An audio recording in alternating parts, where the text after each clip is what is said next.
it sounds like the people who were armed were the people who shouldn't have been, and the people who should have been weren't armed. Yeah, the coaches. But now with certain districts, the coaches could go get, from what happened, a coach can now go through this Guardian program and be able to carry on campus. But it's not all can't, it depends on the county. If you live in a conservative county, like I'm going to in January, the superintendent's going to be carrying an AR pistol.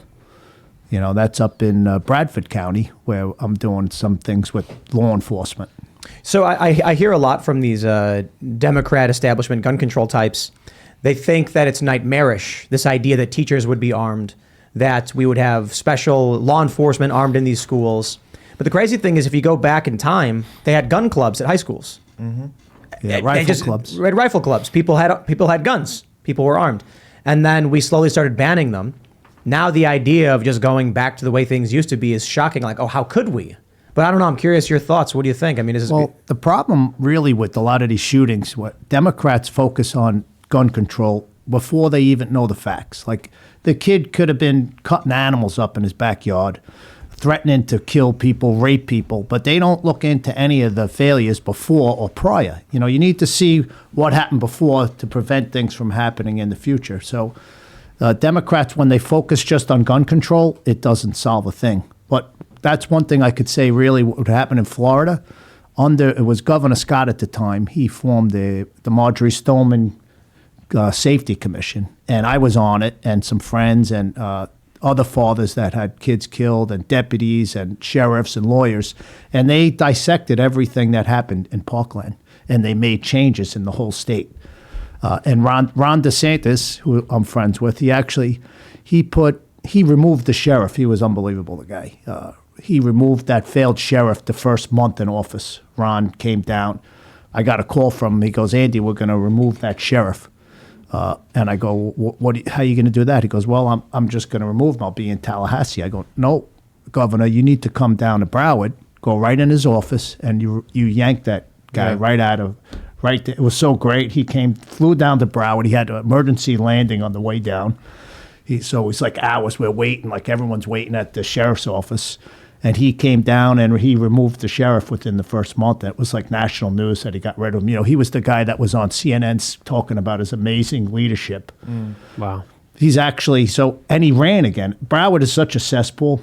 So he actually ran again for office and almost won. Wow. That's how bad how blue and evil Broward County is. What do you think about these kids who got really famous from what happened in Parkland? They started becoming, I think for the most part, the media props up this group of young people who are very much gun control activists. Yeah. But then you had Kyle Kashev, I'm probably pronouncing your name wrong, Kyle, who is more pro 2A. I'm curious your thoughts on how the media handled it. Well, like I said, they focused on just the gun control, and they didn't accomplish anything but registered Democrats. That's all those kids accomplished. When it came time for running school board races, they were nowhere to be seen. When it came time to get rid of the sheriff, nowhere to be seen. Getting bills passed, common sense bills for school safety, they were nowhere to be seen. But me and other couple of parents and my family, my sons, we were at it like nonstop to hold people accountable. Ron, I call him Ron, people don't know him, but go by Governor DeSantis. Actually, after we removed him, he put a grand jury investigation into the Broward County School Board. And just recently, within the last 6 months, 4 school board members were removed. Wow. And the superintendent was arrested. So there's been when you really want to make a difference and you go for accountability, you could make a difference. Yeah, Ron really got involved on the local level, especially when it came to local school board elections. And a lot of people are saying that he did a really good job. How would you rank his kind of response to everything that happened in Parkland? He did unbelievable for my family and myself for accountability. Getting the superintendent arrested on felony charges. Broward is so bad that so the superintendent gets arrested, right, on felony perjury charges through the grand jury. Wouldn't you know that same year they had that in Broward, they had that superintendent speak at the school where my daughter was murdered at graduation. That's how bad these people are in Broward. So he got that done. 4 school board members. He cleaned house. And the deputy was arrested, and the sheriff was removed. And he just did, where could that ever happen? Where I could tell you that I met him, and he told me he was going to hold these people accountable, and we did. We removed them all. They got arrested. They're on charges. The school board lawyer was arrested. So the media doesn't tell the rest of the country what really happened. They don't want to focus. They're on to the next mass shooting, and they're going to blame that black rifle, and then they'll move on to the next one. That's where they get all their attention. You know, we on this show, we talk about a lot of the problems that are going on. We open up the show with discussing, FBI interference in elections and stuff. And it very much feels like we're constantly pushing this boulder uphill, endlessly pushing back against this. But for your story and what we've seen with similar stories, it's not just pushing a boulder uphill. It's like being on fire at the same time, where something so devastating, so destructive to your life, this problem that you've not only experienced, the pain you've experienced, but you see the solutions, you want the solutions. I can't imagine what it must be like to have people working against you. These political forces that we complain about, I couldn't imagine being in your situation. Well, my daughter getting murdered, that tops everything. But that day my daughter got murdered, I had a Trump 2020 shirt on. And some reporter, I was waiting at the hospital praying that my daughter was alive, takes a picture of my Trump shirt. And the hate that I got, even with my daughter, like the people were blaming me for my daughter getting killed on social media because I had a Trump 2020 shirt on. So, there's a lot of things that I've been working on to try and prevent these shootings, and working with law enforcement. One thing I'd like to tell you guys, that one of the biggest problems that society doesn't realize, because you talk about mental health, it's such a failed system, the mental health treatment in this country, and what happens to these people that are mentally ill. And I know this factually because my wife is an ER physician, so she constantly sees mentally ill people coming into the hospital. What happens with these mentally ill people is the police pick them up, they threaten to shoot the neighbor, they run a dog over, or they kill a cat, or they're threatening to rape people. The police just use the hospital as dumping grounds. It doesn't get put on their background whether they threaten to kill 10 people, blow up a building. They go right through the system. They drop them off at the hospital. They're out in 24 hours with no background. So Democrats can make all the laws they want, for backgrounds, so you can't buy a rifle. But if someone who's mentally ill or a criminal doesn't get a background, all the gun laws in the country are never going to prevent it. Yeah, and it's not just that. I think it's also fair to say that a lot of these people just get thrown pills, specifically SSRIs. I don't know if you heard that conversation or have any kind of understanding of it from a lot of these kind of sickos who just get thrown these pills that mess up their brain chemistry. Do you have any knowledge of that? And was that related to Parkland as well? He was on those type of medications, but there's so many kids that are on it that don't commit these crimes. Like there's kids that play violent video games, and don't go out and kill people.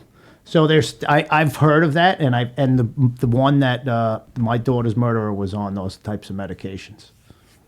Yeah, was it like SSRIs? Or SSRIs. whatever? Do you know the name of them by any chance? I forget. Okay, yeah. Well, a lot of them, that's usually one of the common connections between a lot of these kind of lunatics, is that they go on some of these medications and it just kind of makes them go crazy. Again, correlation does not mean causation. A lot of people like to stretch and just say it's fully that. I think there's a lot of failures in our society, especially when it comes to fatherless homes, especially when it comes to the medical industry, especially when it comes to law enforcement. I mean, there's so many things that we could address when it comes to the rising amount of gun violence in this country. Which one do you think is maybe more prominent? I think the worst is the mentally ill not getting a background. When they do something that deserves it, they just go like there's what's called the Baker Act in Florida, that if you get committed and you go through the full Baker Act where you're put in front of a judge and a psychiatrist, it'll go on your background. But 99.9% of that never happens. They just get released. And that's, the failure. There's no more mental institutions. So you take away, if you take away 50% of the mass shootings probably in the country, if the mentally ill that really are violent, you have to be careful there. They have to have due process. And if they had a background on them, they wouldn't be able to purchase. Do you think that decline in religion plays a role in a lot of this stuff? That and the fatherless home, like you've said, families look.